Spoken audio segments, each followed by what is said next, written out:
Good morning, good afternoon, good evening, wherever you're joining me from, whatever time you're watching this. Today we're going to be talking about fear, living in fear. Fear that other people put in you, people who've been in the US, people who you meet here. Now, everyone who comes here, they believe they're coming here to do great things. That's just how people come to the US. But the moment you enter here, you meet some people who are ready to put fear in you, fear that they've built up in their own heads while living here. They tell you things like, don't drive, you'll get caught and get deported.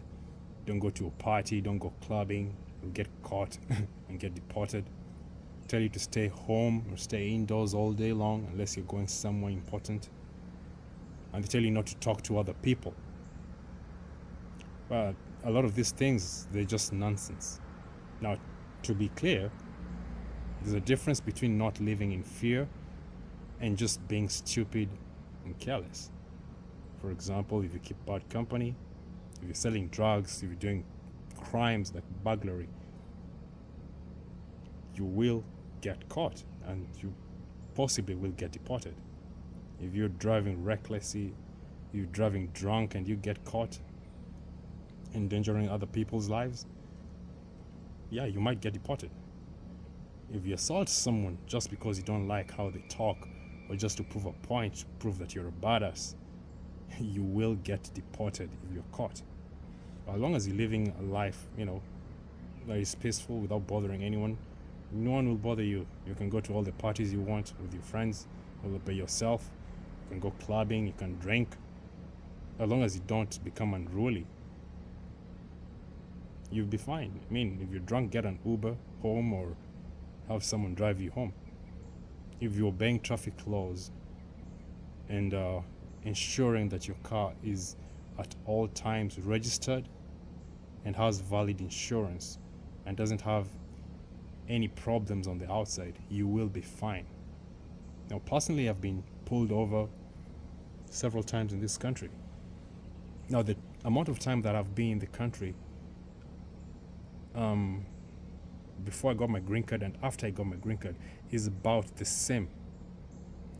And the funny part is, the first half of me not having a green card, I only got pulled over twice on the road, and both times had nothing to do with my driving. It had something to do with the car. The first time, it was because it was a new car, and the person who did the registration gave me a temporary tag, which was wrong. And so when the officer ran the plate, the temporary tag, it appeared as though my car did not have insurance. But my car had insurance.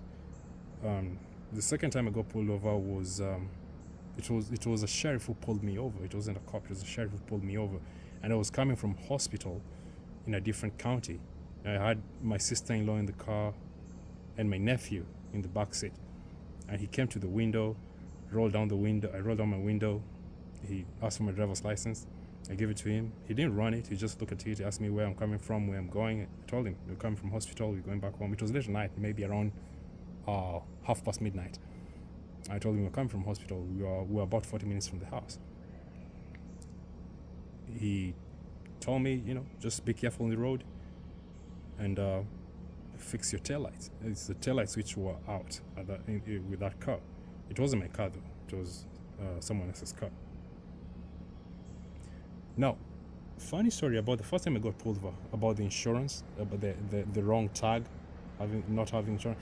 I was given a ticket for also having not having a valid driver's license. It was expired.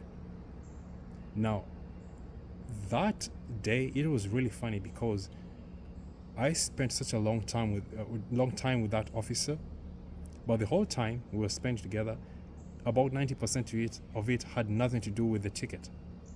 It had to do with football. Now, he's American, but he watches the English Premier League. Now, a few weeks before that, or a few months before that traffic stop, Victor Wanyama, when he was playing in Tottenham, had scored that wonder goal. I can't remember the team he was playing against.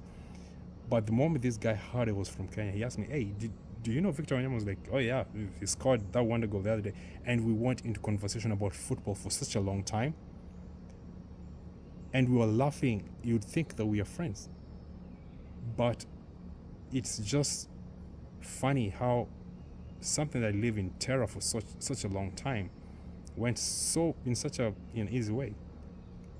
Now, when I went to court, because I had to go to court for the insurance matter, when you go to court, people always saying, oh, if you go to court, that's it. After your case, you're arrested right there and then, you put in prison, and you put in removal proceedings, you're going to get deported. I went for the court case, and of course, I was worried, but I got there. The judge was really cool. He asked me about my case. I told him what happened. I told him my car had insurance, but we didn't realize later that the registration was wrong, but the car had insurance. So he asked me for my insurance papers. I gave it to the bailiff. They went to the back room. He told me to wait in the waiting area. They went in the back room, made the phone calls to the company, insurance company. They discovered that the car had insurance, came back, dismissed the case. Just like that. He told me I could just go and pay my fine for the expired driver's license, and that's it. I could go home. And that was that. There was nothing about me being pulled over to the side, being asked about my immigration status. Nothing like that. Now, the second half of me having a green card is crazy. I have got 4 school zone tickets, and I've been pulled over 3 times. One time I was speeding. I got a ticket for that. It was so expensive. I got a ticket for speeding because I was doing I think it was 30 above the speed limit. It was at night, around 11:30 at night. I got such a huge fine for that. But you can see, it's all about being careful. If my vehicle was fine for the first time I got pulled over before my green card, I wouldn't have been pulled over. If the person whose car I was driving had fixed their car, because I didn't know the taillights were out, I wouldn't have been pulled over. So it is only by being careless that I got my green card that I got all these tickets, which is fine. They don't even show up on my driving record. Strange. But you see the point. As long as you live in a clean, honest manner, you have nothing to fear. You just know your local traffic laws, which they vary from state to state and from county to county within the same state.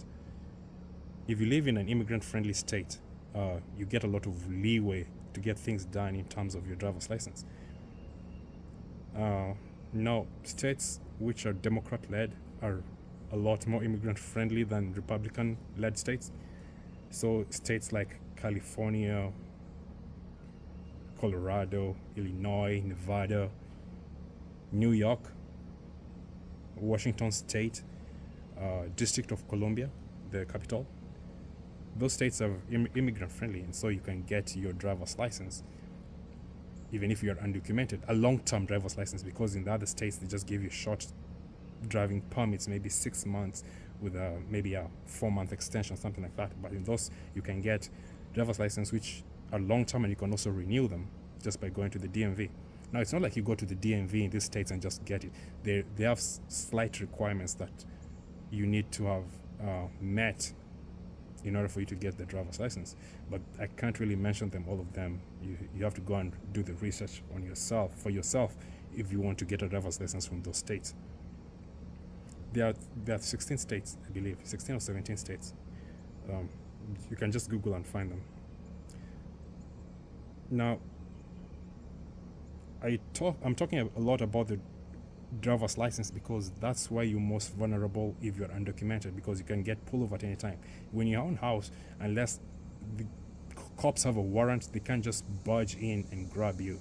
They can't pick you up off the streets. They can't walk up to you and ask you for your immigration status or ask for your ID. As long as you're not doing any crime, you're not disturbing anyone, you're not trespassing, no one can ask you for your ID. It is against the law.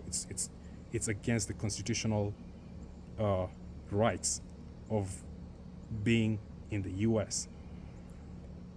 Even for the deportation, let me just say this real quick before moving on. It's not like if you get caught, you're deported right away. There is a process. I'm going to cover this process in a later video, is coming soon, maybe next 2 or 3 videos, I'll cover it. It's a process, and you are allowed, you have rights. You're allowed to have a lawyer. The state will not pay for it, but you can have a lawyer present that you pay for to guide you through it. But I'll cover the whole process in a later video. Here I'm just talking about not living in fear that other people put in your head. And so, for example, if you're living in a Republican-led state, and you don't have a driver's license which is valid, what you can always do, you can also get it from one of those immigrant-friendly states, because in the US, in almost every state, you can use an out-of-state driver's license to drive, because no one knows how long you've been in state. If you get pulled over, you simply say that you're visiting someone and you're running an errand with their car, and that is all you have to say. Now, of course, with an out-of-state license, it doesn't give you proof of residence in the state, but you don't really need it, because even something like a bank account, once you open a bank account in a different state, you can use it in any state. There's not really nothing else you need your driver's license for, or to have a proof of residence when you are undocumented. All you have to do is just keep your head down until you get your green card or your work permit, whichever comes first. So, like I said, there's really no reason to live in fear, as long as you know your laws and you follow them, and you stay out of trouble, and you're careful.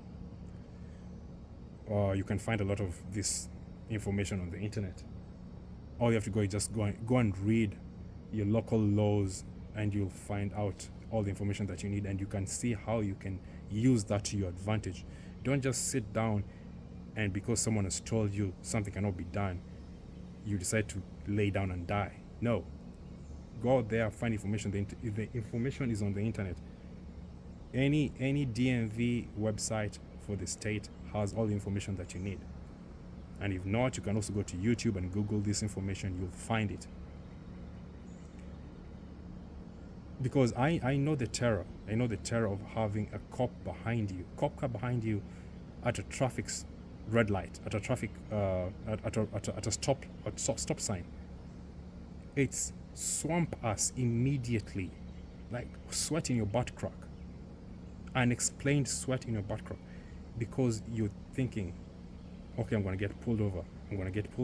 But there's nothing wrong with your car. It's just the fear that people put in you, and the ones you put in yourself also. So as long as you're not doing anything wrong, as long as you're being honest, you're keeping the law, there is nothing to be afraid of. And I guess that's just that for today.